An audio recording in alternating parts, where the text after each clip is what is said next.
Sahabat yang baik, ibadah bukan hanya tentang melakukan ritual atau tradisi keagamaan, tetapi tentang membangun hubungan intim dengan Tuhan. Ibadah sejatinya harus berasal dari hati yang penuh kasih dan rasa syukur kepada Tuhan. Tuhan tidak hanya melihat apa yang kita lakukan, tetapi juga melihat apa yang ada di dalam hati kita.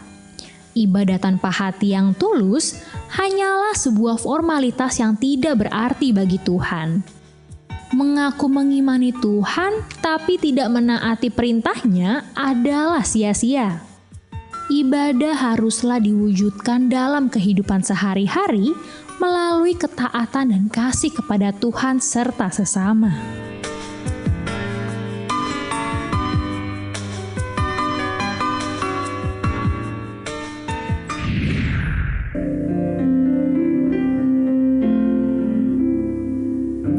Selain Kau tiada yang lain, ada padaku di surga. Selain Kau tiada yang lain, yang ku ingini di bumi, yang ku ingini di sekalipun dagingku dan hatiku habis lenyap, gunung batuku dan bahagiaku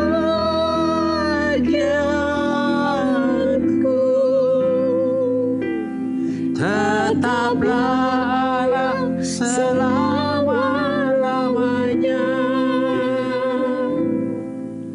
tetaplah Allah selama-lamanya.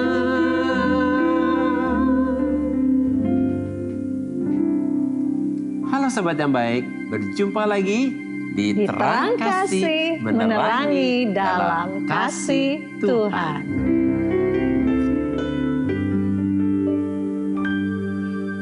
Sahabat yang baik, tema kita hari ini adalah beribadah namun jauh dari Tuhan. Nah sahabat yang baik, mari kita berdoa ya supaya kita diingatkan jangan sampai kita beribadah tapi kehidupan kita jauh dari Tuhan. Mari kita berdoa ya. Bapa, kami bersyukur Kau mengingatkan pada kami supaya jangan sampai kami beribadah tapi hidup kami jauh dari Tuhan. Biarlah hari ini semua firman yang kami terima ini mengingatkan kami, merubah hidup kami supaya kehidupan ibadah kami benar dan kami tidak jauh daripada Tuhan. Kami siap menerima firman-Mu, di dalam nama Yesus kami berdoa. Amin. Amin. Nah sahabat yang baik, sebelum kita membahas renungan untuk hari ini, mari kita mau katakan apa kata Tuhan tentang diri kita. Bahwa saya spesial di mata Tuhan. Saya berharga di mata Tuhan. Saya sangat dikasihi Tuhan. Kehidupan saya dan masa depan saya bersama Tuhan adalah sungguh amat baik. Katakan amin. Nah sahabat yang baik, sesuai dengan tema bahwa hari ini kita akan membahas tentang beribadah namun jauh dari Tuhan. Mari kita mau saksikan video ini.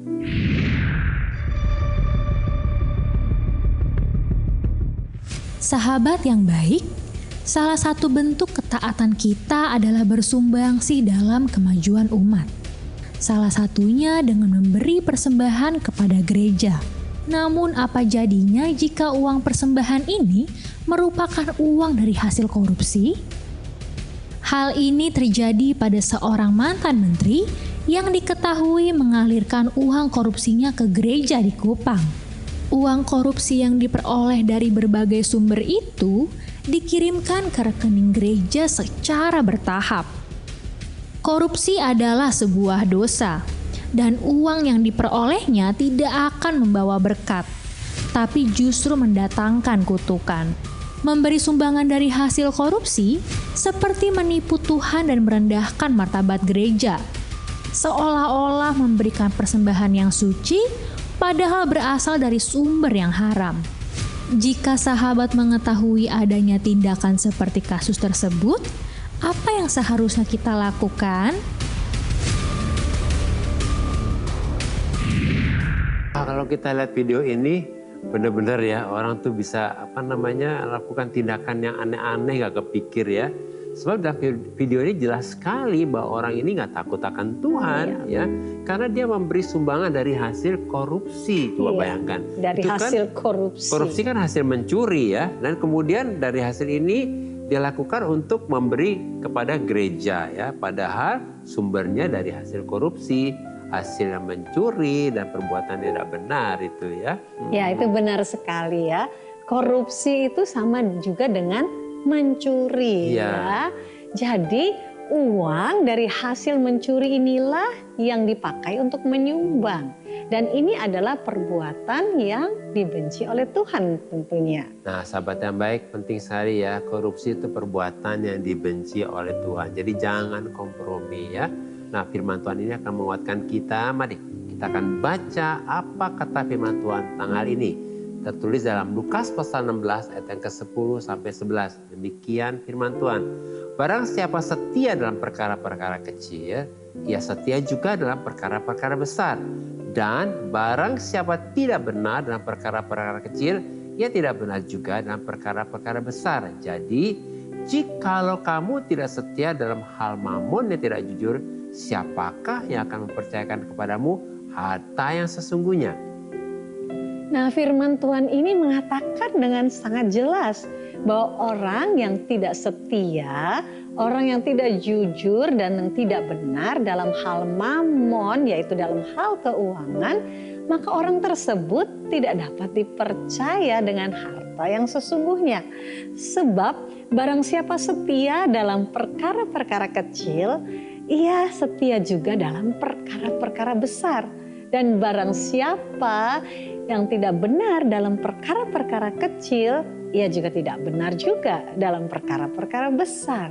Amin, ini penting banget ya. Semua dari yang kecil dulu. Dari yang mula-mula kecil ya. Baru bisa dipercaya kepada yang besar. Iya. Ya. Nah, jadi bagi Tuhan kesetiaan, kejujuran, dan kebenaran itu lebih tinggi daripada uang.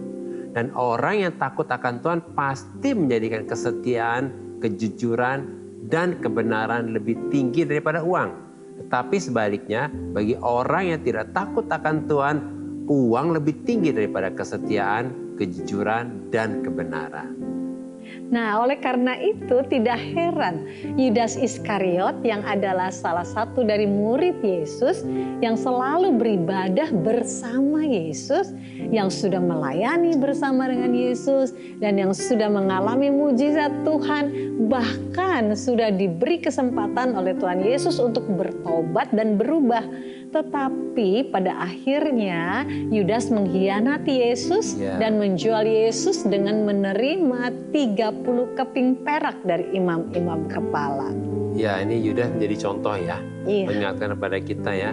Pada akhirnya dia menjual Yesus. Seperti itu ya. Nah, sahabat yang baik, jadi orang yang beribadah kepada Tuhan adalah orang yang hidupnya mengejar keserupaan dengan karakter Kristus atau godliness, yaitu Eusebia dalam bahasa Yunani.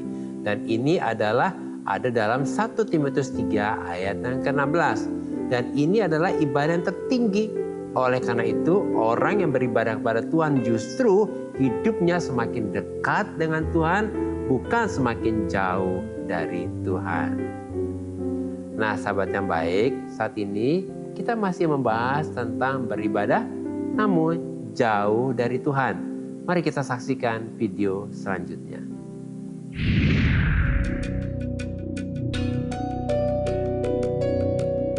Sahabat, menjadi umat Tuhan adalah sebuah anugerah untuk mempersembahkan diri kita sepenuhnya kepada Tuhan.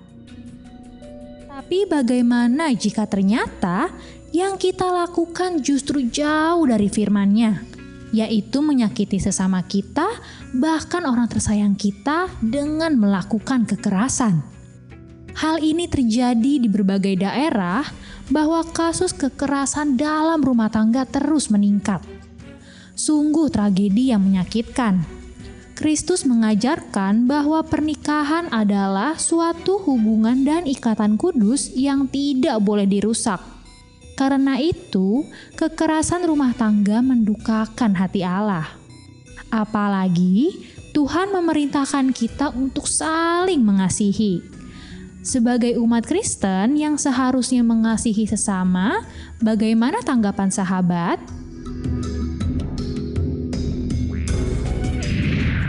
Wah, kita melihat video ini prihatin sekali ya.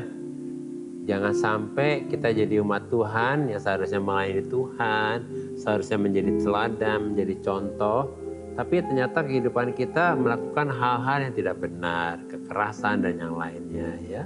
Ya itu benar sekali ya, seharusnya kita sebagai umat Tuhan kita harus saling mengasihi ya, juga mengayomi dan memberi rasa aman. Sebab Tuhan membenci kekerasan, apalagi kekerasan dalam rumah tangga ya. Iya, ini benar sekali, Tuhan membenci kekerasan dan Tuhan tidak mau ada kekerasan di dalam rumah tangga ya. Nah sahabat yang baik, mari kita baca firman Tuhan ini tentang hal ini. Tertulis dalam 2 Timotius 2 ayat 3 dan 5. Demikian firman Tuhan. Tidak tahu mengasihi, tidak mau berdamai, suka menjelekkan orang, tidak dapat mengekang diri, garang, tidak suka yang baik. Secara lahiriah mereka menjalankan ibadah mereka, tetapi pada hakikatnya mereka memungkiri kekuatannya. Jauhilah mereka itu. Nah, melalui firman Tuhan ini, Rasul Paulus sudah mengingatkan kita bahwa pada masa akhir zaman akan banyak orang-orang yang secara lahiriah mereka kelihatan beribadah kepada Tuhan. Tetapi sebenarnya hidupnya jauh dari Tuhan. Mereka tidak tahu untuk mengasihi, tidak mau berdamai, suka menjelekkan orang, tidak dapat mengekang diri, garang dan tidak suka yang baik. Wah, jauh sebelumnya Tuhan sudah mengingatkan ya, bahwa perilaku orang ini sepertinya beribadah tapi hidupnya jauh dari Tuhan seperti ini ya. Jadi mereka secara lahiriah beribadah kepada Tuhan. Coba bayangkan, kelihatannya mereka beribadah ya. Kelihatannya. Tetapi mereka memungkiri kekuatannya. Artinya mereka tidak mau dan mereka menolak untuk berubah. Jadi tidak heran orang-orang seperti ini adalah orang-orang yang secara lahiriah mereka beribadah dan melayani Tuhan. Kalau di gereja seperti malaikat kelihatannya begitu. Tetapi dalam kehidupan sehari-harinya mereka hidupnya jauh dari Tuhan. Nah, firman Tuhan ini mengatakan dengan tegas supaya kita menjauhi orang yang seperti ini. Karena hidup mereka menjadi batu sandungan bagi orang lain. Sehingga hidup mereka tidak memuliakan Tuhan. Oleh karena supaya mereka berubah, mereka harus rendah hati, bertobat dan berani mengakui kesalahan mereka, lalu berhenti melakukan segala perbuatan yang tidak benar. Sebab Tuhan adalah Tuhan yang sangat ingin mengampuni ya. Amin, ini penting banget ya. Jadi kalau sahabat yang baik mendengar kebenaran ini ya, jangan melakukan kekerasan seperti itu ya. Jadi bertobat, berubah, biarlah hidup ibadah kita melakukan ibadah yang benar ya. Terima kasih buat respon-responnya kepada kami ya. Bagi sahabat yang memiliki beban, permasalahan, tekanan hidup, minta didoakan atau ingin bersaksi seputar kehidupan rohani, silahkan DM, komen, atau kirim video ke Instagram @terangkasih_RTV.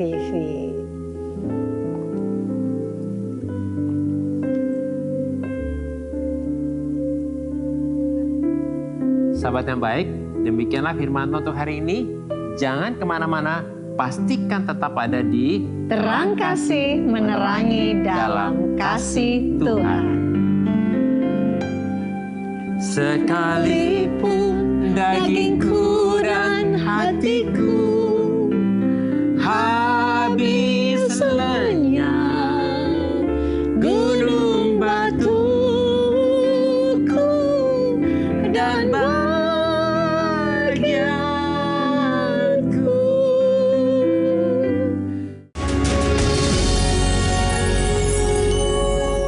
Halo sahabat yang baik, kembali bersama kami di Terang Kasih, menerangi dalam kasih Tuhan.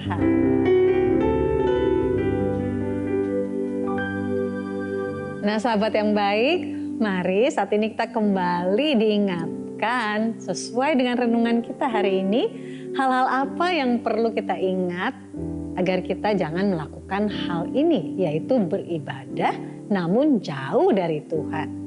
Yang pertama, orang yang beribadah kepada Tuhan justru hidupnya makin dekat dengan Tuhan, bukan makin jauh dari Tuhan.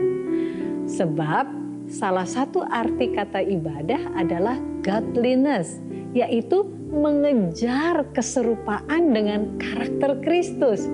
Jadi orang ini akan menjadi makin serupa Kristus, dan ini adalah ibadah yang tertinggi. Yang kedua, orang yang beribadah pada Tuhan adalah orang yang tidak memungkiri kekuatannya. Artinya orang yang rendah hati dan mau berubah. Sehingga kehidupannya, ibadahnya justru membuat hidupnya semakin serupa Kristus. Menjadi teladan, membenci kekerasan, dan tidak menjadi batu sandungan. Nah sahabat yang baik, kalau saat ini engkau sepertinya beribadah namun hidupmu jauh dari Tuhan. Mari kita mau datang pada Tuhan dan bertobat dan serahkan hidupmu semua kepada Tuhan. Mari kita datang kepada Tuhan. Bapa Surgawi, kami sangat bersyukur oleh anugerah-Mu Tuhan, Roh Kudus menolong kami untuk kami bertobat, berubah, dan meninggalkan segala perbuatan yang tidak benar. Kami saat ini membuka hati kami untuk menerima Yesus sebagai Tuhan dan Juru Selamat kami, dan menyerahkan hidup kami sepenuhnya kepada Tuhan. Kami percaya oleh anugerah-Mu Tuhan, Roh Kudus menolong dan memampukan kami untuk melakukan ibadah yang benar, untuk hidup benar, dan untuk mengejar keserupaan dengan karakter Kristus sebagai yang utama dalam hidup kami, sehingga kehidupan kami memuliakan Tuhan. Dalam nama Yesus, amin. Terima kasih sahabat yang baik sudah setia menyaksikan program Terang Kasih, menerangi dalam kasih Tuhan. Sampai jumpa kembali di episode selanjutnya. Tuhan memberkati. Ya Tuhanku, aku hendak bernyanyi bagimu selama ku hidup. Ya Allahku, aku hendak bermazmur bagimu selagi ku ada. Inilah yang ku renungkan setiap waktu. Nyanyian pujian dan pengagungan kepadamu.